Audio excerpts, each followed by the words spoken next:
सुप्रभात। इतिहास नगर विज्ञान ऑनलाइन शिक्षादान कार्यक्रम को स्वागत करुछि। आमे भारतर ऐतिह्य परंपरा उपरे आलोचना करुथिले। आज आउ एक विषय आउ एक सही परंपरार आउ एक नुआ धारणा नहीं आम आलोचना करिबा। सेठी हला स्थापत्य, मूर्तिकला और चित्रकला। यारी उपरे आमे आजिर आलोच्य विषय। सिंधु सभ्यता समयरु भारत रे विभिन्न समय रे भिन्न भिन्न शासक मानकर पृष्ठपोषकतार गृह, स्तूप, स्तंभ, प्रसाद एवं मंदिर और अन्यान्य धर्मपीठ निर्माण करा जाई आज पर्यंत स्थापत्य कलार परंपरा बजाय रही। सेहिपरि विभिन्न समय रे भारतीय कुशली कारीगर मानक द्वारा माटी, पत्थर और धातुरे देवादेवी, राजा महाराजा, पशुपक्षी प्रभृति मूर्ति मानकर निर्माण करा जाई भारत रे मूर्ति कलार परंपरा सृष्टि होईछि। प्राग ऐतिहासिक युग रु चित्रकलार उद्भव होईछि बोली जणा जाए बा प्राग ऐतिहासिक युगरु चित्रकलार उद्भव होई समय क्रमे यह प्रति आदर और आग्रह वृद्धि पाइला एवं भारतर भिन्न भिन्न अंचल रे चित्रकार मानक द्वारा भिन्न भिन्न शैली विकास होई चित्रकलार एक परंपरा सृष्टि हला। लक्ष्य कले जानिबा आमे जे प्राग ऐतिहासिक युगरु चित्रकलार उद्भव होईछि एवं यह प्रति लोक मानकर आग्रह एवं यह प्रति सेमानंकर उत्कंठा जागृत होईछि एवं सही युग ठारू अर्थात प्राग ऐतिहासिक युग ठारू चित्रकला मूर्तिकलार परंपरा सृष्टि होईछि। भिन्न भिन्न शैली रे विकसित होई चित्रकलार एक परंपरा सृष्टि होई मूर्तिकला और चित्रकलार परंपरा पाई भारतीय शिल्पी माने देश विदेश रे ख्याति अर्जन करी भारतीय कलार एक स्वतंत्र परिचय सृष्टि करिसंती। आमे एथिरे उपनीत हेले जे ए चित्रकला मूर्तिकला ए आजिकार नुहे केउ अतीतर इतिहास रु एहा सृष्टि होईछि। आमे अतीतर इतिहास को रोमंथन कले जना जाए जे प्राग ऐतिहासिक युगरु एही चित्रकला प्रति लोकमानंकर आग्रह सृष्टि होईछि एवं सेमाने एही चित्रकला प्रति किभଳି भाबरे एही चित्रकलार आहुरी उन्नति हेबो सेथि प्रति सेमाने आग्रह प्रकाश करिसंती एवं धीरे धीरे प्राग ऐतिहासिक युग ठारू आज पर्यंत एही चित्र कला मूर्ति कलार एक नूतन अध्याय सृष्टि करा जायछि। तेबे चित्रकला स्थापत्य विषय परे आमे भारतर परंपरार नृत्य गीत किभଳି भावे हुए से विषय रे आलोचना करिबा। सेठी हला नृत्य एवं गीत। नृत्य गीत भारतर एक मौलिक कला बहु प्राचीन कालरू विकसित होई यह भारत रे एक गुरुत्वपूर्ण सांस्कृतिक परंपरा सृष्टि करिछि। आमे जो नृत्य गीत आज विभिन्न माध्यम रे उपभोग करुछु विभिन्न जंत्र शैली हो बा विभिन्न स्टेज हो बा विभिन्न विद्यालय मानकर हो बा विभिन्न जगार हो जो नृत्य कला नृत्य गीत सांस्कृतिक कार्यक्रम देखुचे एक मौलिक कला भारतर बहु प्राचीन जुगरु बहु प्राचीन समयरु बहु प्राचीन कालरु यह विकसित होई धीरे धीरे आज एक नूतन नृत्य गीतर आसर आमको आनंदर आसर जोगेछि एवं यह एक गुरुत्वपूर्ण सांस्कृतिक परंपरा भावे सृष्टि होइछि।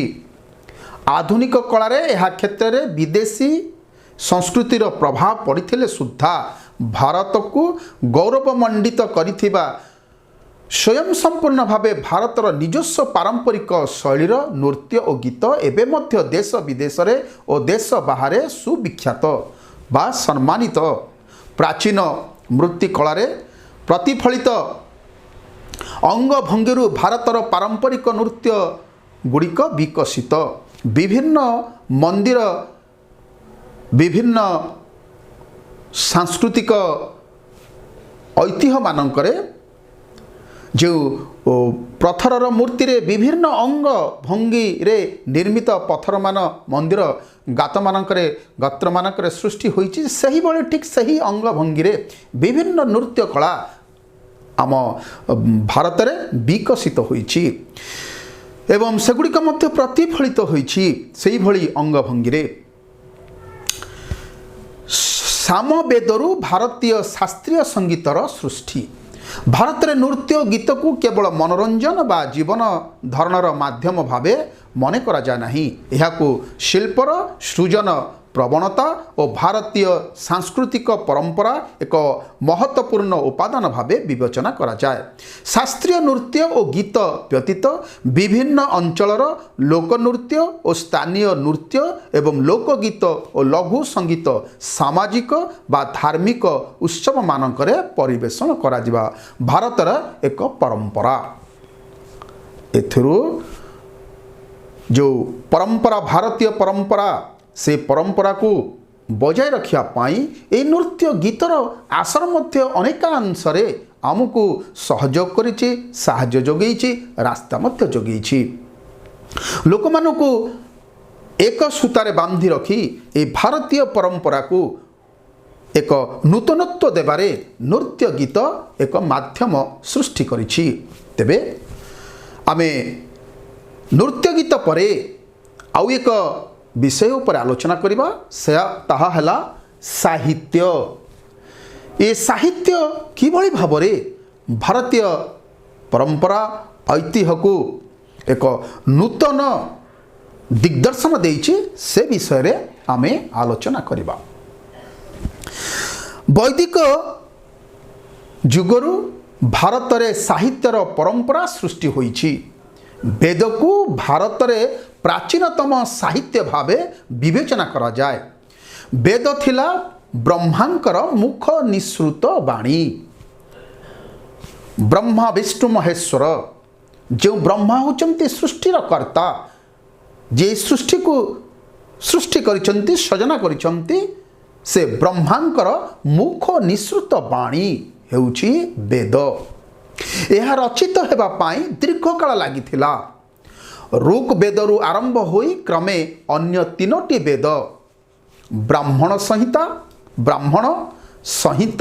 आरण्यक उपनिषद शास्त्र सूत्र रामायण और महाभारत प्रभृति रचना हुई साहित्य क्षेत्र में सृजनशीलतार परंपरा सृष्टि कला। आम भारतर जो साहित्य क्षेत्र को जो उन्नति पहुँचे से गुड़िक हला आउ थे मु कहूँ लक्ष्य कर।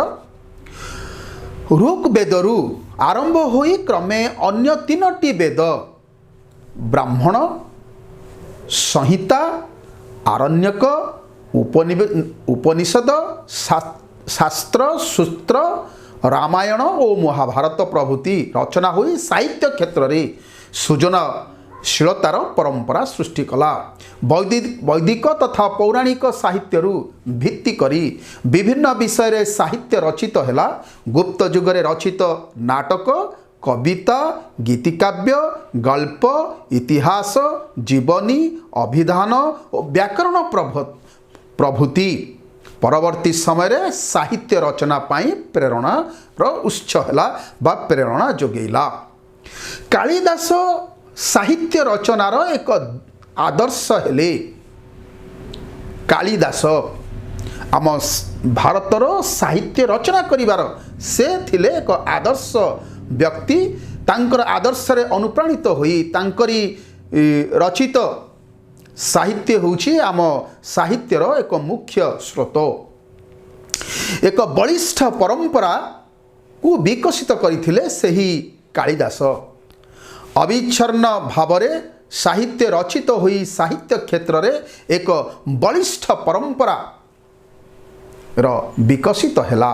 इस्लामीय ओ मोगल मानंकर शास्त्र रे इंग्रेज मानंकर शासन समय एवं स्वाधीनता र परवर्ती समय भारत रे संस्कृत, हिंदी, पारसी, उर्दू, इंग्राजी विभिन्न आंचलिक भाषा रे बहु संख्या रे अनेक उच्च कोटीर साहित्य रचित होई एही परंपरा बजाय रहिछि। विश्वर निखुणतम यदि आलोचना को नबा विश्वर निखुणतम भाषा भावरे विवेचित तथा विशेषज्ञ मानंकर द्वारा भाषा तत्वर मूल भित्तिरे गृहीत संस्कृत भाषा आर्य मानंकर सृष्टि। यह भारतर समस्त भाषार शब्दावली और गठन प्रणाली को एते दूर प्रभावित करिछि जे समस्त भाषार मूल भाषा संस्कृत बोली विवेचना करा जाए एवं मत पोषण मध्य करा जाइछि। तेबे आजी तो समय हो जाइछि पिले माने तुम समस्ती को आजिर विषयरू मो विरति नवा पूर्वरु तुम समस्ती को धन्यवाद।